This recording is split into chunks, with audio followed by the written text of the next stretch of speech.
The Emerald City of Oz, by L. Frank Baum. Chapter 9, How the Wogglebug Taught Athletics. It did not take Dorothy long to establish herself in her new home, for she knew the people and the manners and customs of the Emerald City just as well as she knew the old Kansas farm. But Uncle Henry and Aunt Em had some trouble in getting used to the finery and pomp and ceremony of Ozma's palace, and felt uneasy because they were obliged to be dressed up all the time. Yet everyone was very courteous and kind to them and endeavored to make them happy. Ozma, especially, made much of Dorothy's relatives, for her little friend's sake, and she well knew that the awkwardness and strangeness of their new mode of life would all wear off in time. The old people were chiefly troubled by the fact that there was no work for them to do. "Every day is like Sunday, now," declared Aunt Em, solemnly, "and I can't say I like it. If they'd only let me do up the dishes after meals, or even sweep and dust my own rooms, I'd be a deal happier. Henry don't know what to do with himself either, and once when he stole out and fed the chickens Billina scolded him for letting him eat between meals. I never knew before what a hardship it is to be rich and have everything you want." These complaints began to worry Dorothy, so she had a long talk with Ozma upon the subject. "I see I must find them something to do," said the girlish ruler of Oz, seriously. "I have been watching your uncle and aunt, and I believe they will be more contented if occupied with some light tasks. While I'm considering this matter, Dorothy, you might make a trip with them through the land of Oz, visiting some of the odd corners and introducing your relatives to some of our curious people." "Oh, that would be fine!" exclaimed Dorothy, eagerly.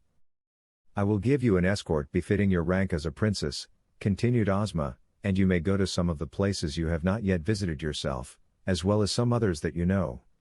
I will mark out a plan of the trip for you and have everything in readiness for you to start tomorrow morning. Take your time, dear, and be gone as long as you wish. By the time you return I shall have found some occupation for Uncle Henry and Aunt Em that will keep them from being restless and dissatisfied." Dorothy thanked her good friend and kissed the lovely ruler gratefully. Then she ran to tell the joyful news to her uncle and aunt. Next morning, after breakfast, everything was found ready for their departure. The escort included Omby Amby, the Captain General of Ozma's army, which consisted merely of 27 officers besides the Captain General.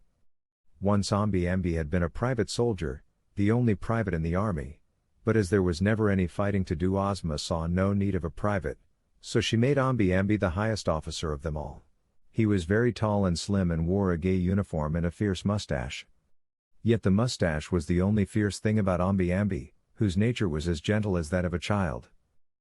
The wonderful wizard had asked to join the party, and with him came his friend the Shaggy Man, who was shaggy but not ragged, being dressed in fine silks with satin shags and bobtails. The Shaggy Man had shaggy whiskers and hair, but a sweet disposition and a soft, pleasant voice. There was an open wagon, with 3 seats for the passengers, and the wagon was drawn by the famous wooden sawhorse which had once been brought to life by Ozma by means of a magic powder.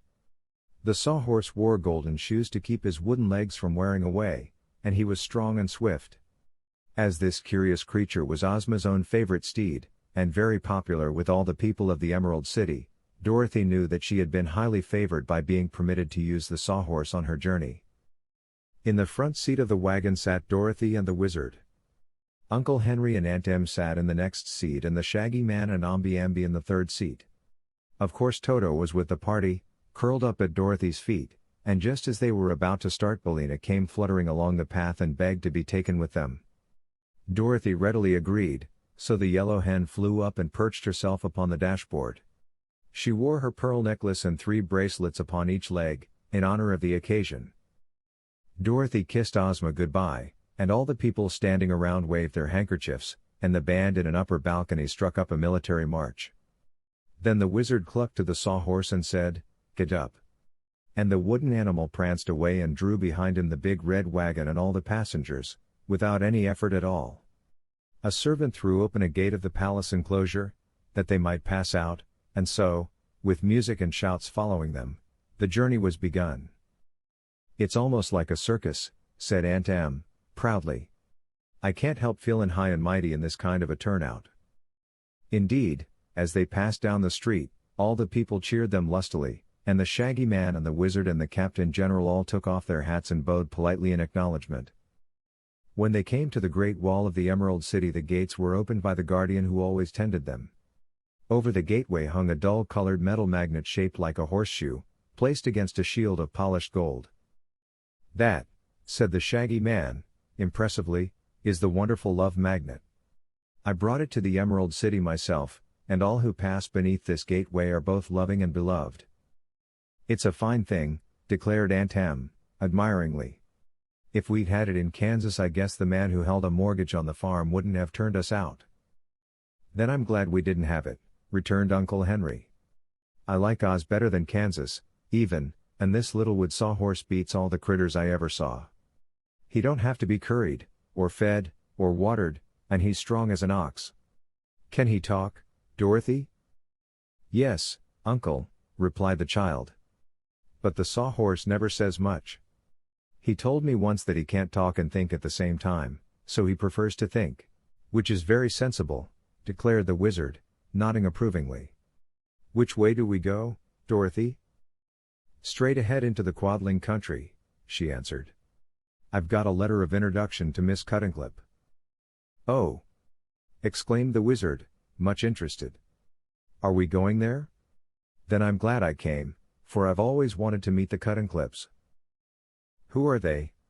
inquired Aunt Em. "Wait till we get there," replied Dorothy, with a laugh, "then you'll see for yourself. I've never seen the Cuttingclips, you know, so I can't 'zactly 'splain 'em to you." Once free of the Emerald City, the Sawhorse dashed away at tremendous speed. Indeed, he went so fast that Aunt Em had hard work to catch her breath, and Uncle Henry held fast to the seat of the red wagon. "Gently, gently, my boy," called the Wizard, and at this the Sawhorse slackened his speed. "What's wrong?" asked the animal, slightly turning his wooden head to look at the party with one eye, which was a knot of wood. "Why, we wish to admire the scenery, that's all," answered the Wizard. "Some of your passengers," added the Shaggy Man, "have never been out of the Emerald City before, and the country is all new to them." "If you go too fast you'll spoil all the fun," said Dorothy. "There's no hurry." "Very well, it is all the same to me," observed the Sawhorse, and after that he went at a more moderate pace. Uncle Henry was astonished. "How can a wooden thing be so intelligent?" he asked.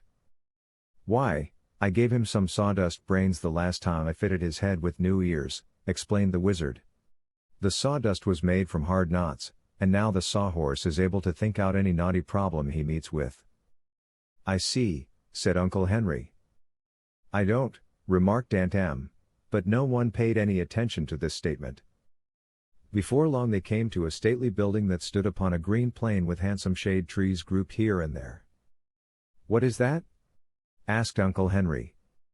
"That," replied the Wizard, "is the Royal Athletic College of Oz, which is directed by Professor H.M. Wogglebug, T.E. "Let's stop and make a call," suggested Dorothy.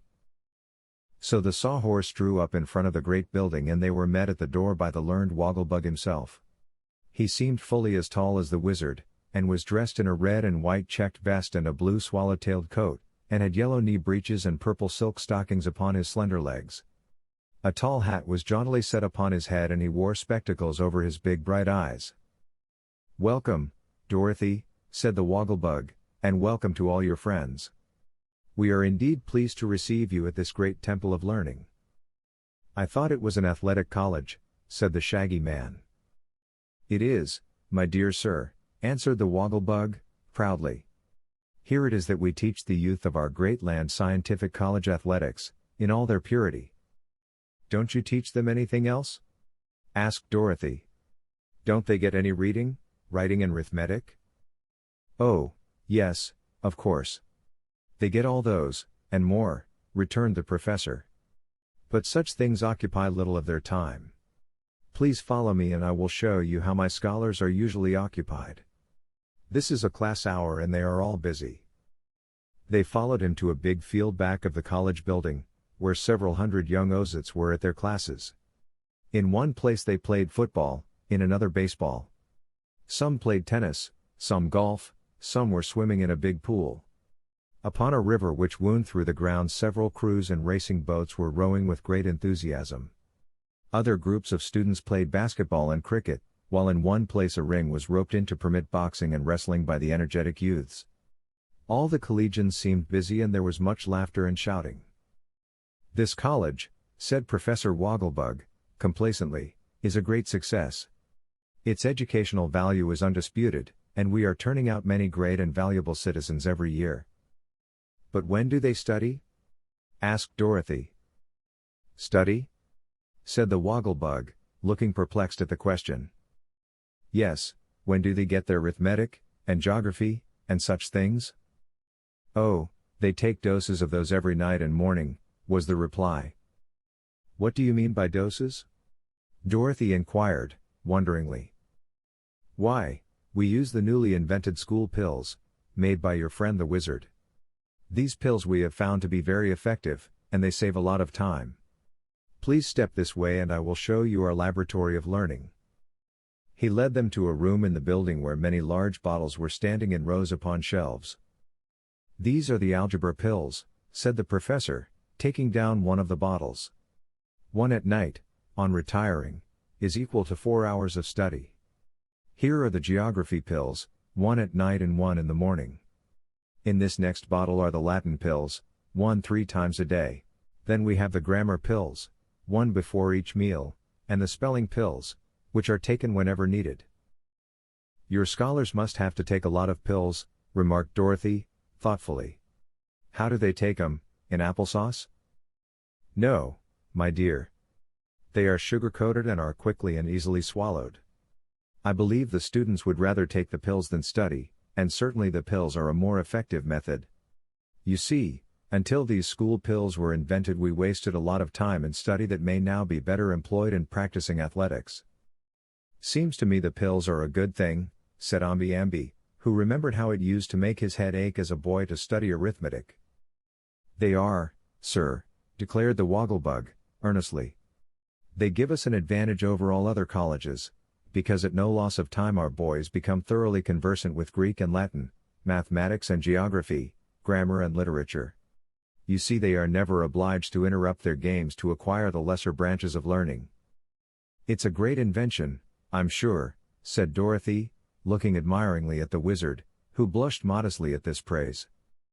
"We live in an age of progress," announced Professor Wogglebug, pompously. "It is easier to swallow knowledge than to acquire it laboriously from books.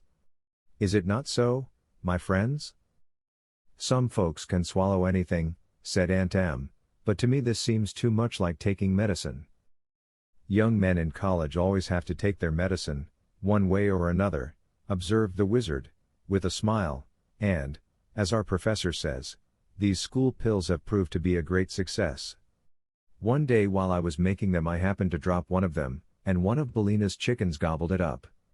A few minutes afterward this chick got upon a roost and recited 'The boy stood on the burning deck' without making a single mistake. Then it recited the charge of the Light Brigade and afterwards Excelsior. You see, the chicken had eaten an elocution pill." They now bade goodbye to the professor, and thanking him for his kind reception mounted again into the red wagon and continued their journey.